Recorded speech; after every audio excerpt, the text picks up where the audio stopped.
In this latest video, let me show you how to make your own Han Solo in Carbonite as a door.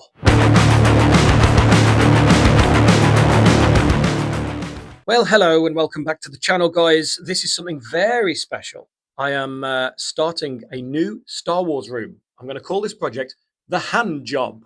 And basically, I'm going to make a Han Solo in Carbonite that'll go on the back of the door in our games room. Me and Xander, my little boy, have got a games room and I want to make it like a film set. So I'm going to start by making a few props. You might have seen on my shorts, I've been working on like a light switch cover and things like that.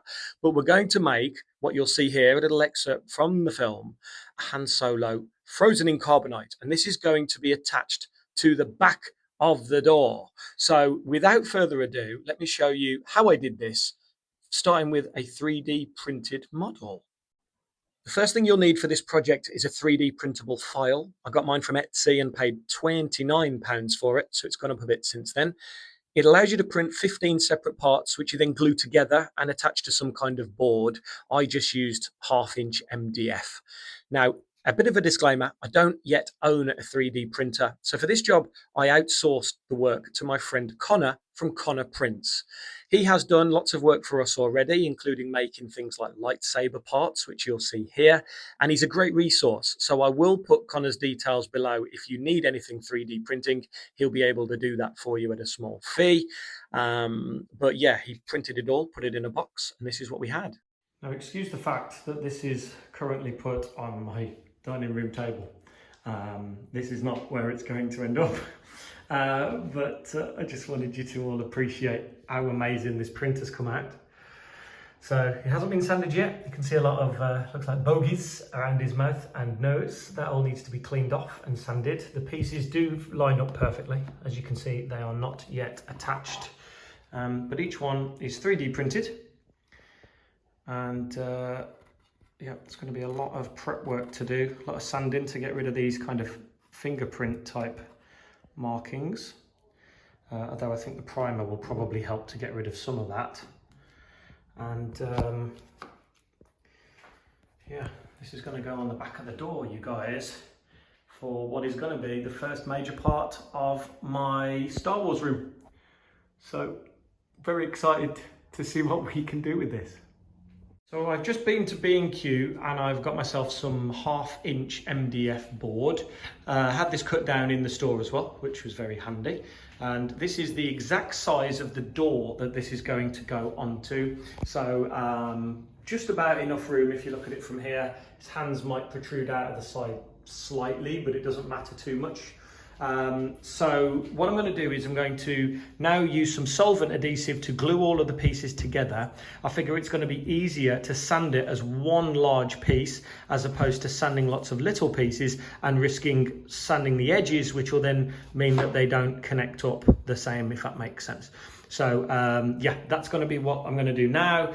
Get that glued, stuck down, and then we can start filling it. In America, they call the product Bondo, which I think in the UK equivalent is basically standard poly filler. So I'm going to get a load of that and paste it all over this surface to try and make it look like it's Carbonite.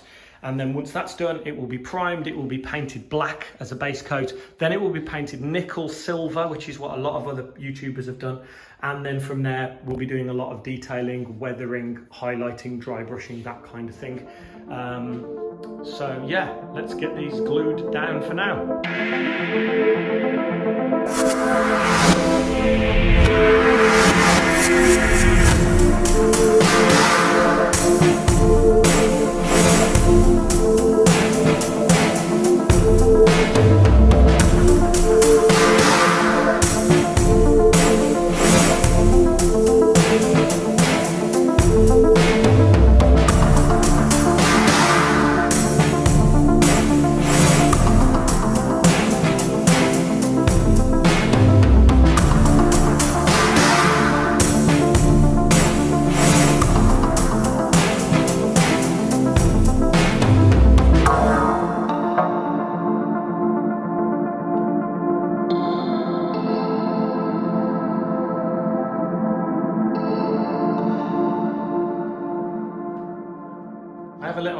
helping me with the polyfiller, aka the Bondo. You having fun there, son? Yeah. You're rubbing it in all the cracks and crevices for me. And then once this is in, we're going to do a few coats, sand it. A few coats, sand it again. What do you think? It's going to take a long time. It is, but when it's done, it will be so cool. There we go. Fill in all the little gaps. That's it. Doesn't matter if it's messy. You just do what you can. Try and go over it, side to side. Don't follow the line. Go that way. That's it. Fill the gaps that way for me. There we go. Get some more on your finger. And we're going to try and fill it like that. So we're going to go all the way along. Doesn't matter too much that it looks a bit messy for now. There you go. And we'll try and fill all the gaps. Sand it. Do it again. Sand it. Keep doing that until you can't tell. Then we can prime it. Then we can paint it. Okay? Yeah. Awesome. Father-son project. Yes. So I did find that the sides where the print attaches to the wood was quite dramatic. So I wanted some quite thick poly filler. I decided to mix my own as it's cheaper than buying the ready mixed in the tub. And I made it like a toothpaste type consistency. And then basically just rubbed it around the edges all the way round just to try and blend it between the 3D print and the wood. You can't really do this wrong, guys, so don't worry too much if it looks a mess. You'll be surprised how accommodating your paint's going to be once you've got that all on, especially the bit where it touches the wood. You're going to find that once the rest of the polyfiller is added, that will also blend in really well. So as I say, you can't really do this wrong. Just try and make it so that the sides of the print aren't really visible. Makes it nice and easy. Just go around and work at it with your fingers. I did choose to use gloves, by the way, because this is a bugger to get off your hands once it's started to dry. And it's pretty straightforward, very simple process. I'm not gonna lie, I am struggling a little bit. These lines keep re-cracking. I think it's because it's currently very hot in the UK. So every couple of days they reopen and I'm not sure what to do really because it's really irritating. I sand it, it's closed and then it re-splits. So I've had a little bit of an idea, brainwave. I've basically used no more nails and pushed it into the gaps. I wet the end of my finger, rubbed it in, and it seems to have taken really, really well. So this seam might need a bit more attention. Down here, I'm trying it basically as an experiment. Here is where it's nice and sharp, and here I've just kind of blurred over it to see how that looks. Once it's primed again, I'm going to see if A, it holds the two pieces together, and B, if it primes and basically doesn't look like there's a seam there. Because you can still see this kind of box section, which I don't like. So I'm going to try my best to cover it. There was another one, I think somewhere down here. I must have hidden that one well because I can't find it now. Oh, it was over here. Yeah, and again, better light. Just try to fill the gap. So hopefully that looks a little bit better once it's primed again. And I am very pleased with how the polyfiller came out. The very light coat that went onto this section, and you can actually see where it's discolored. I don't know if it's because it dried very fast in the bright sunshine, but where I fillered it to join the plastic onto the board. So I have run out of polyfiller, but I'm going to mix up some more once I've got it and cover the rest. I don't want any perfectly flat surfaces. And then I'm going to use PVA glue. Some people do tend to use PVA glue to make it look wet. And then, of course, when it's sprayed, it looks more like a metal as opposed to speckled. So you see here, it's a bit speckly. So I'm going to try and hopefully cover that up. So I am happy with the progress, but there's just those little bits which I'm working on now. And hopefully, once I've got the rest of this covered in the polyfiller, should be able to prime it ready for some paint. So Han is on the table. I've had to weigh him down with some dumbbells out of my gym because the MDF is slightly bending up at both ends. Even though I used kind of 1/2 inch thick, which is what other YouTubers have done, it seems that maybe with the temperature change it started to warp a little bit. So I don't want the PVA to dry with that because it will encourage it to keep going in that direction. Shouldn't matter too much because I can always nail it and screw it down in the corners to hold it flat against the door, but I just want to try my best to keep it as flat as possible. So I've just put a 15 kg dumbbell at each end. So yeah, now we're on to the PVA. So I've got my assistant here again with me, and we're What are we doing, son? We're like covering it with PVA glue. We are, and we've got to just slap it on like you are doing. You're doing a good job. Do it in all directions, not just side to side. There we go. We've got to cover this whole thing in PVA, this mix that we made here. And there we go. All the little crevices. Put some more on if you need to. We've got lots to use. We've only used probably a quarter of the jar so far to make that water mixture. So let's cover the whole thing. And let's play some music, some heavy music while we do it.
So I came down this morning, it looks pretty good, it has dried quite well. There are still a few of the deeper patches which are still to dry, not many, but they need to dry before we can do any spraying. But everything's got a lovely finish on it now. So I've just touched up the areas that the dumbbell was, which is there and there, and moved the dumbbell over. And then once that's dry, hopefully this afternoon we can start giving it its first coat of spray paint. So just to talk very briefly about the paints that I'm going to use for this project, I have a standard grey plastic primer. I got this, I think I got all of these off Amazon in fact, except for this one. But this one is just for the 3D printed parts. That's what I always use when I have anything that's 3D printed because it works really well. That's grey. I've then got a grey surface primer which will be used for the polyfiller, aka the Bondo. That's going to go on everything that's not 3D printed. I've got 2 tins of black gloss that will go over the whole thing once it's been PVA'd, and then I'm going to use metallic silver finish paint to make it look like carbonite metal. When all of these have been done, the final stage will be to do some black watered down acrylic paint which will be used for what they call weathering, and then after that we're basically going to hang it on the wall and put some lights on it.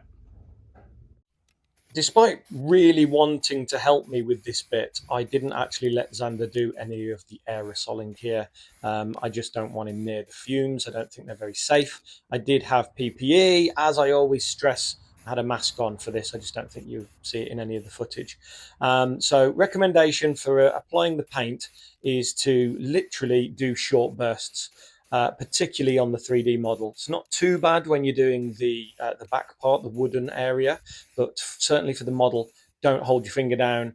Just do lots of small controlled bursts. It will help you get much better coverage than if you were to do this and spray it all over and then make the paint run. So once the whole thing was covered black, as you can see here, looked really, really cool. It was then onto the metallic silver. And admittedly, I was quite surprised at how far the paint went. The silver paint particularly had excellent coverage. I only ended up using 1 can and about well, probably not even a quarter of the second can, expecting I'd probably run out and use all two.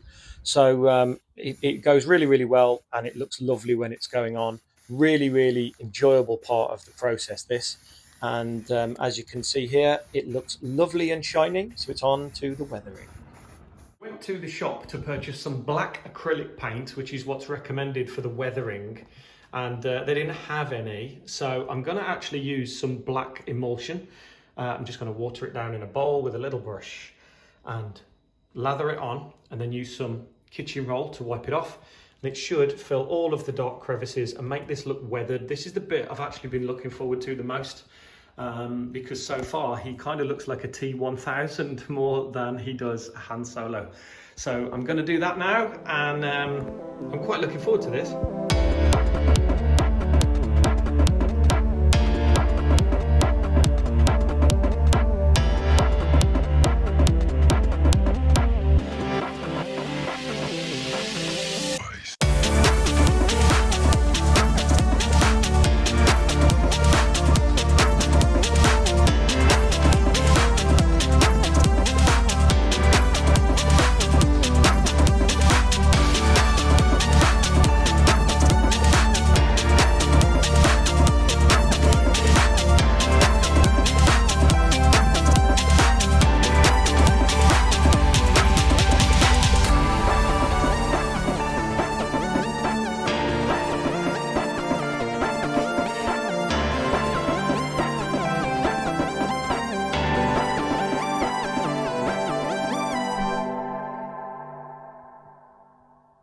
So I'm almost ready to put Han on the door. He's going to go on the back of the door here. One thing I am aware of is that this weighs between 20 and 25 kilos. It's quite heavy. Now this door, which I'll show you in a sec, is only held on with two brackets. Normally there's three. There's two on this one. And as I'll show you here, the screws that are used to hold the door are quite small. So I think just to reinforce the door, make sure that there's no dip, or to make sure there's no issues, what I'm going to do is take the shorter screws out of the hinges and replace them with long screws. And I think that will just make sure that the door is as secure as possible. I don't really fancy sticking all that extra weight on just two hinges with these tiny little screws that are in there currently. So that's what I'm going to do, just to reinforce it a little bit. You'll be pleased to hear no footage of me swapping screws over, but what I did film next was me putting the hole in for the handle. I'm going to reuse the handle that was already on the door. My wife suggested that I change it for a different one, but it's almost the same color, so I figured it was a perfect match. The only issue, of course, was that I had to make sure that the hole that I cut was in the exact right place. So I started by shimmying the hand job up level with the bottom of the door. Once it was level, I then used a speed square to work out the exact level of where the lock was. And then I just transferred the lines over. There's not much footage of that, but that was how I worked out how to put it in the exact right place. Then, just before I attached Han to the door, I decided I didn't like the architrave. So I own a crowbar. I decided to rip the architrave off. Luckily, it had only been held on with a little bit of glue and some pin nails, so it was quite easy to pull off. As you can see here, I managed to do it with my hand in the end, revealing a ridiculously awful red paint that this wall must have been at some point. I then went round with a scalpel blade just to trim the excess off, which you'll see why I did that in just a sec. And then there's some footage of me putting no more nails on the back of the door. This footage is sped up, by the way. I didn't do it this quickly. It didn't take long, but once it was done, it was ready to shuffle the door into place. It is heavy, as I say, it's about 20 kilos, so it gives your shoulders a good workout. And just lined it up first of all, ready with the door handle. Then I decided to reattach the door to make sure that it couldn't move. So I put that back in situ. That held lovely. Everything was nice and straight. And then I used my trusty Ryobi cordless nailer to be able to pop some nails in. And this worked really, really well. I did initially start by putting screws in and realized very quickly that because the door was probably hollow, they weren't really gripping onto anything, but the nailer worked really, really well. So I'd recommend, if you've got one, try and use that instead. But the final thing was to just make sure that Han's fingers didn't touch the wall, and they didn't. Finally, a little bit of footage of what I decided to use the excess MDF for. As you know, I got my MDF from B&Q, cut to size. And whilst I was there, I said, could you cut me some 50mm strips out of the excess, which the guy did. And I decided to use that to make a simple box frame. So a simple 45-degree angle on the top two corners. And it was just a case of painting these in the exact way as I did for the rest of the hand job project. I literally just sprayed them silver with the rest of that paint because I had loads left, and then weathered them exactly as I did before.